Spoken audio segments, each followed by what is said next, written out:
Hello, शुभ मध्याह्न छात्रों। तो आज हम लोग आपके लिए जो दिया गया है चौथा भाग अपठित भाग, कौन सा है? अपठित भाग। तो उस अपठित भाग में से पहला जो आपको आ जाता है वो पहला लेसन जो है मधुआ। कौन सा है? मधुआ।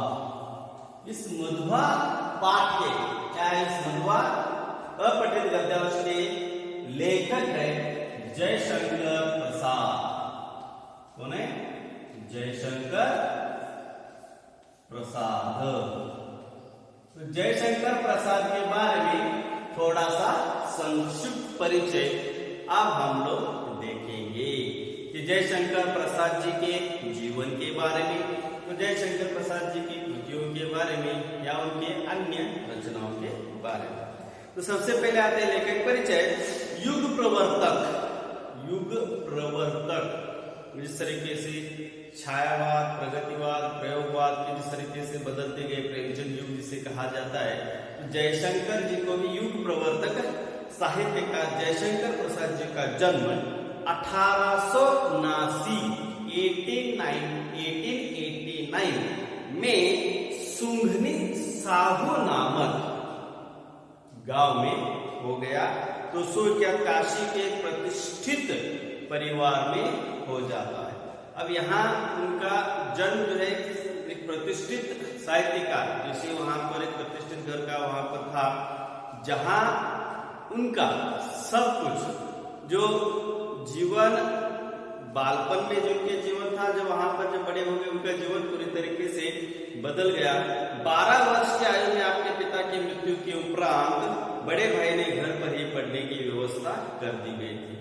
जब उनकी केवल 12 वर्ष की आयु थी, 12 ईयर्स, तो उनकी पिताजी की मृत्यु हो गई। और पिताजी की मृत्यु होने के कारण घर की सारी जिम्मेदारी जो है उनके बड़े भाई पर आ जाती है। और बड़े भाई ने बाहर इधर उधर न सिखाने के बजाय घर पर ही उन्हें अध्ययन करने की तो पूरी सुविधा उन्होंने प्राप्त करा दी, क्योंकि 1890 या 1800 काल जो था वहां पर उस समय बाहर जाकर पढ़ने तो अनुकूल नहीं था। तो अनेक तरीके से लोग वहां पर आते थे, अनेक तरीके से आर्थिक स्थिति सब वहां पर उसको देखना था। इस कारण उन्होंने घर पर ही उसकी शिक्षा का प्रबंध कर दिया गया। आपने घर पर ही रहकर हिंदी, अंग्रेजी, संस्कृत, उर्दू, बंगाली, फारसी आदि भाषाओं का अध्ययन किया। देखिए कॉलेज, अनेक क्लासेस, यह सब लगाकर हम लोग देख सकते हैं कि पढ़ाई को करते हैं, लेकिन यहाँ घर पर ही पढ़ाई करने के लिए सभी जो अध्यापक जो आते थे, तो हिंदी के, उर्दू के, फारसी के, बांग्ला के, यहाँ तक कि जो अन्य भाषाएं होती हैं सभी भाषाओं का अध्ययन करना तो घर पर ही, क्योंकि कितना वहां पर उनमें टैलेंट था, कितनी प्रतिभा उनमें थी कि इन सारी भाषाओं के बारे में उन्होंने सीख लिया। तब आप पैतृक व्यवसाय और घर के संपूर्ण जिम्मेदारियों को संभालते हुए साहित्य सृजन से संलग्न हुए।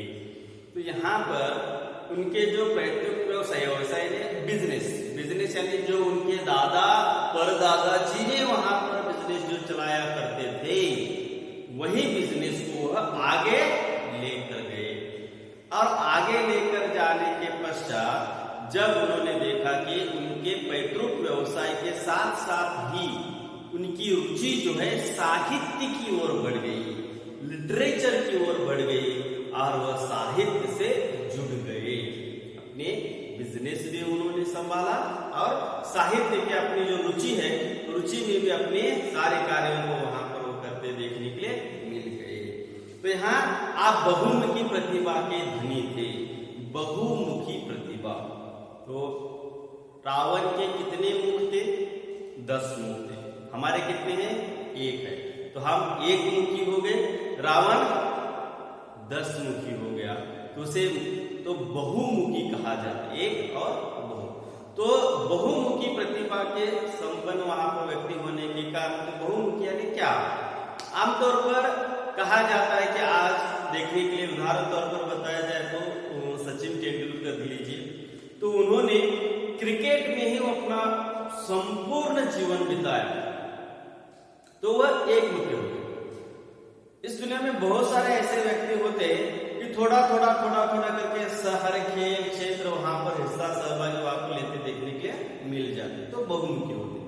तो यह साहित्य के क्षेत्र में बहुत सारी विधाएं आती हैं, जैसे कि कविता, कहानी, उपन्यास, निबंध, प्रबंध, यह सब वहां पर जो छोटे नाटक हो, एकांकी हो, अनेक सारी बातें।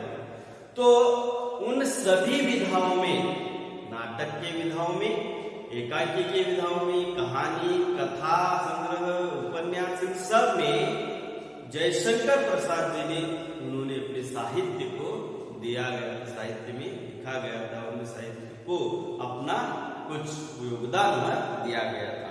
तो साहित्य की प्रत्येक विधा में, चाहे वह कहानी हो, कथा हो, उपन्यास हो, कविता हो, इन सभी विधाओं में आपने लेखनी का जौहर दिखाया। 1937 यानी 1937 में केवल 48 वर्ष की आयु में, 48 ईयर्स की आयु में उनकी मृत्यु हो गई। तो यहाँ आपके कहानी संग्रह है छाया, प्रतिध्वनि, आकाशदीप, औंधिया और इंद्रजाल, उपन्यास है कंका, तितली तथा हीरावती, यह अपूर्ण है। तो नाटक है राज्यश्री, अजातशत्रु, स्कंदगुप्त, चंद्रगुप्त, ध्रुव स्वामिनी आदि है। कामायनी जो उनका सुप्रसिद्ध काव्य है कामायनी, तो वह महाकाव्य है। आंसू, लहर, झरना आदि आपकी महत्वपूर्ण काव्य कृतियां हैं। तो यहाँ पर यह उनके थोड़ा सा संक्षिप्त परिचय। तो मधुआ इस पाठ के आमतौर पर कहा जाता है कि जो टाइटल होता है उस टाइटल के अनुसार ही पाठ में हमें देखने के लिए मिल जाती है कि कौन सी घटनाएं वहां पर उसमें होती है, कौन से नहीं होती। तो मधुआ यह एक नाम है। तो बताइए यह नाम लड़की का है या लड़के का है? बॉय और गर्ल, मधुआ लड़के का है।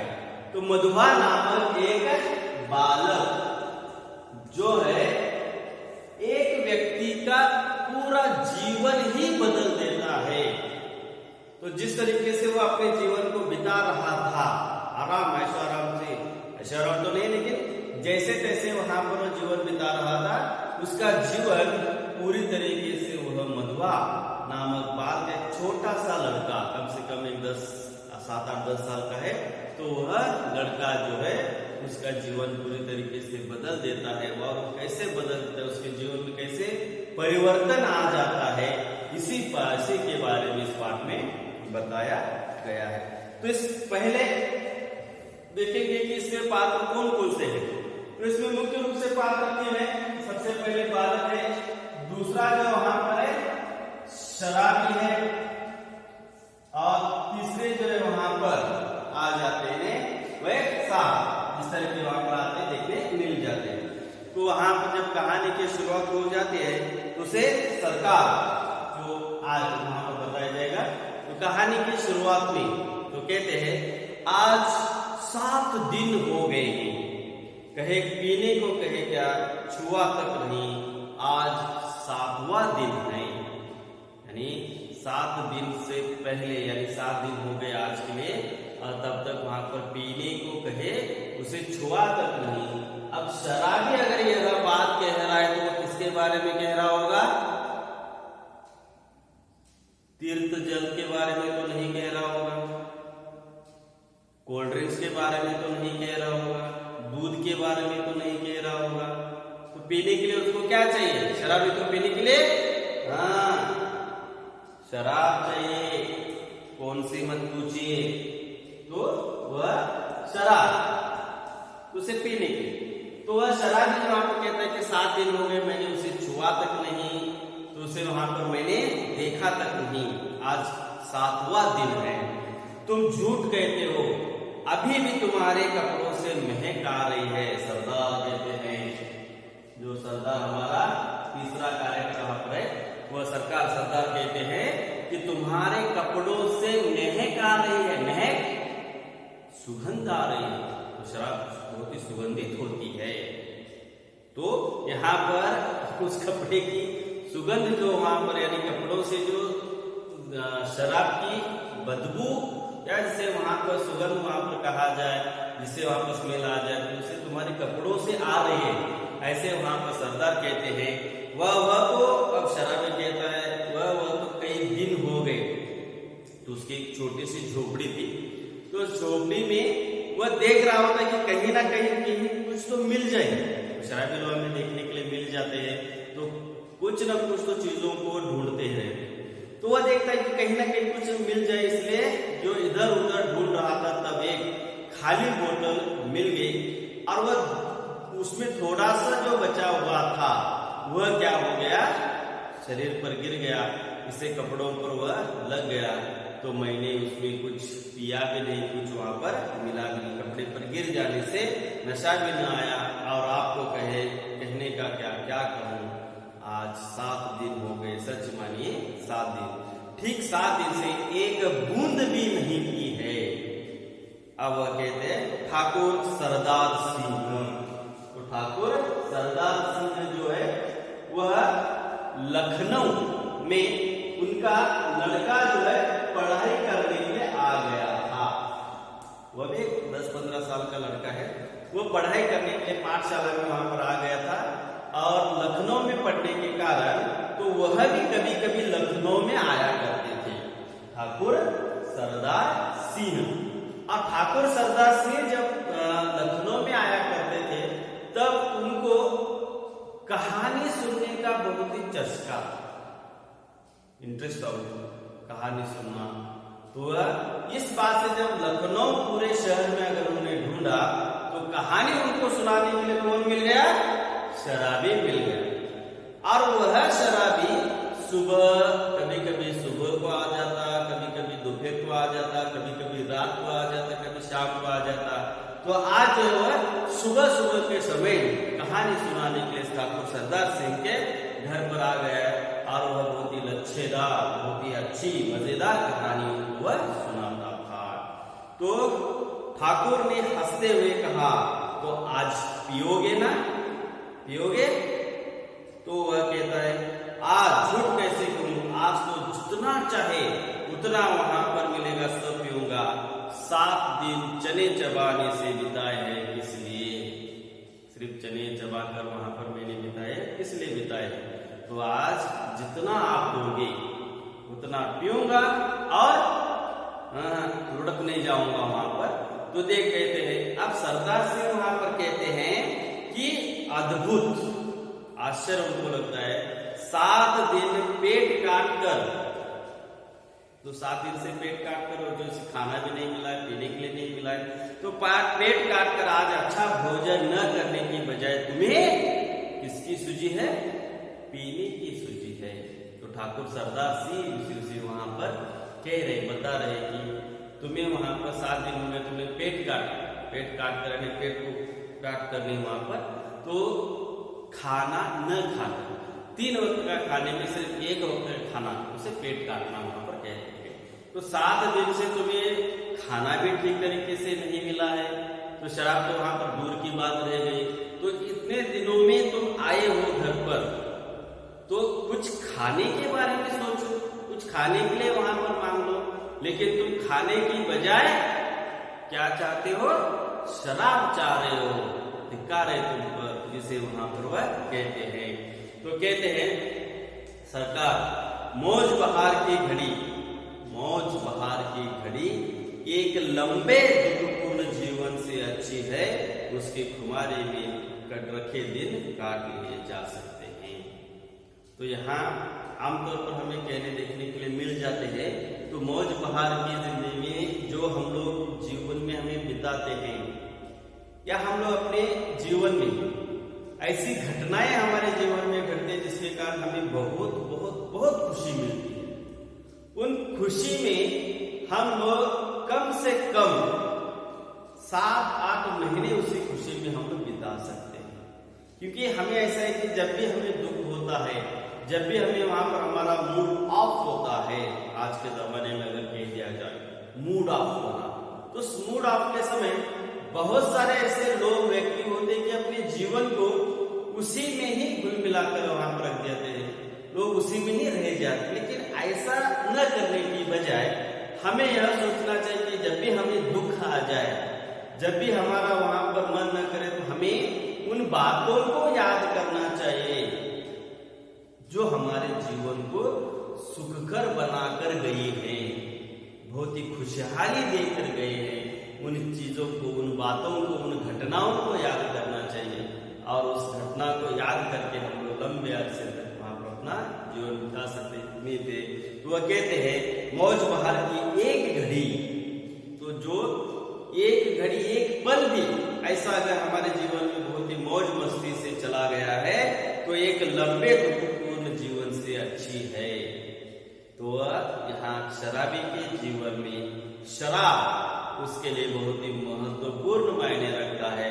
और जब वह 7 दिन से शराब नहीं पिया है, तो आज अगर उसने शराब पी लिया, तो आगे जितने भी दिन वह नहीं पिएगा, तब वह यही सोचता रहेगा कि मैं 7 दिन पहले, इस दिन मैंने बहुत ही शराब पी थी। इसी खुशी में वह जीवन को अपने बिताना पड़ता है। उसकी खुमारी में रखे, खुमारी यानी यहाँ पर नशे में रखे चीज वहां पर दिन को काट सकते हैं, ऐसा वहां पर वह कह देता है। अच्छा, आज दिन भर तुमने क्या क्या किया बताओ, तुमने क्या किया? सुबह वहां पर बताता है कि जैसे वो कहता है मैंने अच्छा, सुबह वहां पर बता देता है मैंने, अच्छा सुनिए, सवेरे कोहरा, कोहरा यानी मंच जिसे कहा जाता है ओस, जो सुबह के समय हमारे यहाँ पर भी वातावरण में आ जाता है। तो कोहरा वहां पर सब तरफ छाया हुआ था, पड़ा था। मेरे धुआं से कंबल वह सा भी सूर्य के चारों ओर लिपटा था। हम दोनों मुंह छुपाए पड़े थे। तो दोनों शराबी और बालक दोनों जो है मुंह छुपाकर बैठे हुए थे, लेटे, क्योंकि सुबह के समय कोहरा जब छा जाता है तो इनका तो कोई बड़ा मकान, बड़ा घर तो नहीं है। साइड के किनारे पर कहीं झोपड़ी या कहीं छोटा सा टेंट बनाकर वह रहा करते थे। तो कोहरा जो वहां पर चला था, सूर्य की किरणें उनके साथ चारों ओर कोहरे से बचा हुआ, कंबल लेटे हुए दोनों सो गए थे, लेटे थे, सो रहे थे, पड़े थे। ठाकुर साहब ने हंसकर कहा, अच्छा वो इस मुंह छिपाने का कोई कारण? तो जो कोहरा छा गया है, मुंह छुपाकर तुम सो गए, इसका कारण क्या है? तो 7 दिन से एक बूंद भी नहीं उतरी, भला मैं कैसे मुंह दिखा सकता था? 7 दिन हो गए, थोड़ी सी भी वहां पर मैंने नहीं पी है, इसलिए वहां पर आपसे कैसे मुंह दिखाता, कैसे वहां पर आ जाता? तो कहते, और जब 12 बज गए, धूप निकल गई, तो धूप निकल जाने के पश्चात फिर लाचारी थी, कुछ ना कुछ तो करना ही था। तब वह कहते उठा, हाथ मुंह धोकर बाहर चला गया। और बाहर चला जाने के बाद जितना दुख हुआ कि उन्होंने 7 दिन से नहीं किया है, 7 दिन बिना शराब पिए काटे हैं। तो जब बाहर आ गया तो हाथ मुंह देकर बहुत उसे दुख हो गया। आज भी शराब पीने के लिए नहीं मिलेगा। वह क्या कहने की बात है, पास में कुछ थोड़े से पैसे बचे थे, जैसे पैसे बचे थे वह जाकर चना चबाने से दांत काट रहे थे, लेकिन कटकटी लग रही थी। पराठे के वाले यहाँ पर पहुंचा, पराठा वाला जो होता है उसके पास वह पहुंच जाता है और एक पराठा ले लेता है। उस पराठे के जो बनाने की जो आग उसे लगाई जाती है, उस पराठा थोड़ा वह खा रहा था और वहां पर आग को सेक रहा था। तो सेकता भी रहा, तो फिर गोमती किनारे चला गया, घूमते घूमते अंधेरा हो गया और आपकी याद आ गई, इसलिए वो आपके पास में चला आया।